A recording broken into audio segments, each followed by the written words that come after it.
আজ নিয়ে চলে এসেছি সম্পূর্ণ নিরামিষ একটি তরকারি, যেটি কিনা লুচি পরোটা সাথে তো অবশ্যই খাওয়া যাবে। এটি ভোগে দেওয়া যাবে, খিচুড়ির পাশে খাওয়া যাবে এবং যেটা বানানো কিন্তু ভীষণই সহজ।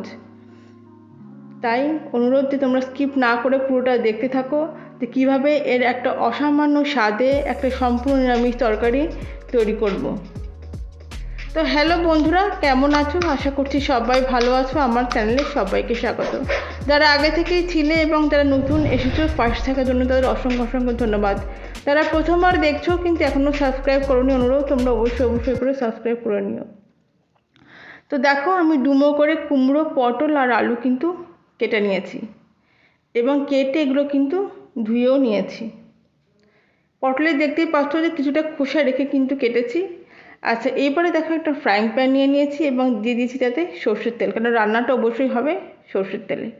তো তেলটা গরম হয়ে গেছে এবং এখন তাতে দিয়ে দিচ্ছি আমি গোটা জিরেটা দিয়ে দেখো সামান্য একটুখানি নেড়ে দিচ্ছি এবং তারপরে দিয়ে দেবো গোটা শুকনো লঙ্কা। এখানে আমি 2টো শুকনো লঙ্কা দিয়েছি এবং 2টো শুকনো লঙ্কা দেওয়ার পরেও সেটাকেও কিন্তু অল্প ভালো করে একটুখানি নেড়ে নিতে হবে এবং তারপরে দিয়ে দিয়েছি তেজপাতা। এখন কিন্তু গ্যাসের ফ্লেমটা কম করা আছে যাতে আমার এই ফোড়নটা পুড়ে না যায়। আচ্ছা, এখন আমি দিয়ে দিচ্ছি 3টে লবঙ্গ এবং তারপরে একটা দারচিনির একটা স্টিককে ভেঙে সেটাও দিয়ে দিলাম এবং দেখো সব কিছু দিয়ে বেশ ভালো করে একটা মিশিয়ে নিচ্ছি যাতে কিনা সুন্দর একটা ফ্লেভার আসে। এবার তাতে দিয়ে দিলাম 1 চামচ হিং। এবার দেখো হিংটা দিয়েও বেশ ভালো করে নেড়ে নিতে হবে। এখন আমার ফোড়ন কিন্তু তৈরি। এখন আমি দিয়ে দেবো, প্রথমে দেবো কিন্তু পটলগুলো। এখন কিন্তু গ্যাসের ফ্লেমটা আমি বাড়িয়ে দিয়েছি এবং বাড়িয়ে দিয়ে পটলগুলো কিন্তু আগে ভালো করে আমি নেড়ে নেব। আমি পটলগুলো কিন্তু আগে ভেজে তুলে রাখছি না, আমি এখানে প্রথমে পটলটাকে আগে সেজন্য ভালো করে নেড়ে নিচ্ছি। আচ্ছা, পটল যাতে ভালো করে ভাজা হয়ে যায় তাতে সেজন্য প্রথমে আমি দিয়ে দিচ্ছি এখানে লবণ আর হলুদটা দিয়ে দেখো বেশ একটু নেড়ে নিচ্ছি এবং ততক্ষণ পর্যন্ত নাড়বো যতক্ষণ না পর্যন্ত পটলটা একটুখানি কুক হয়ে যায়। পটলটা কিছুটা নেড়ে নেবার পরে এখন দিয়ে দিচ্ছি কেটে রাখা আলুটা দিয়েও কিন্তু বেশ একটু নেড়ে নিচ্ছি। কুমড়োটা কিন্তু এই অবস্থাতে দেবো না, কুমড়োটা দেবো কিন্তু আর একটু পরে। দেখো আলু পটল কিন্তু বেশ নাড়া হয়ে গেছে এবং অল্প অল্প রঙও কিন্তু ধরে এসেছে। এখন দিচ্ছি কাটা কুমড়ো, কেননা কুমড়ো কিন্তু সিদ্ধ হয়ে যায় ভীষণই তাড়াতাড়ি। কুমড়ো যদি আগে থেকে দেওয়া হয় তাহলে কুমড়োটা পরে কিন্তু ঘেঁটে একদম ভেঙে যেতে পারে। আচ্ছা দেখো, আলু পটল কুমড়ো সবগুলো দিয়ে বেশ ভালো করে একটু নেড়ে নেবার পরে এখন আমি দিয়ে দিচ্ছি 1 চামচ আদা বাটা।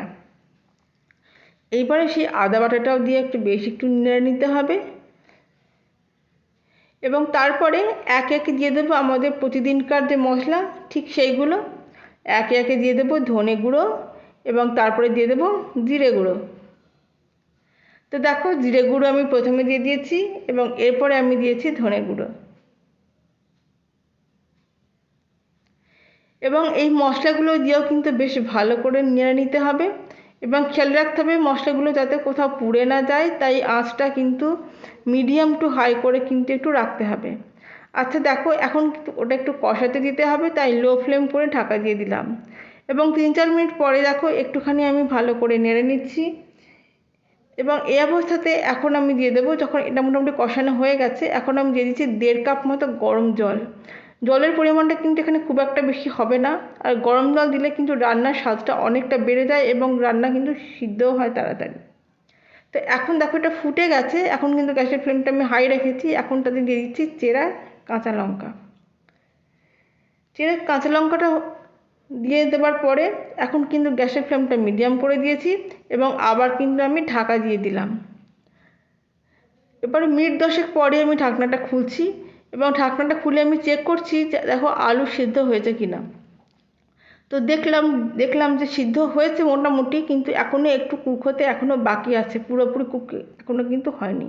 তো এই অবস্থাতে আমি আপাতত দিয়ে দিচ্ছি 1 চামচ ভাজা জিরের গুঁড়ো।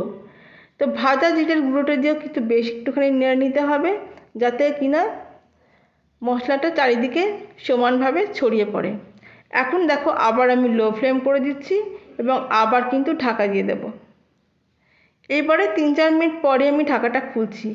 এখন কিন্তু পুরোপুরি কুক হয়ে গেছে এবং দেখো একদম মাখা মাখা হয়ে গেছে। এই অবস্থাতে আমি দিয়ে দেবো একটু চিনি।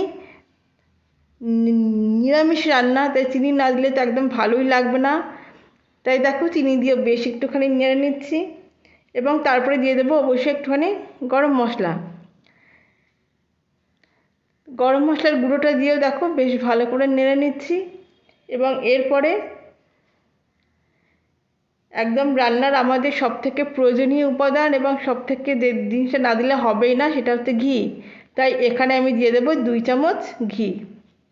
তো দেখো 2 চামচ ঘি আমি দিয়ে দিলাম এবং দিয়ে দেখো বেশ ভালো করে চারিদিক দিয়ে ভালো করে মিশিয়ে নিচ্ছি। এখন দেখো রান্নাটা কিন্তু শেষের দিকে।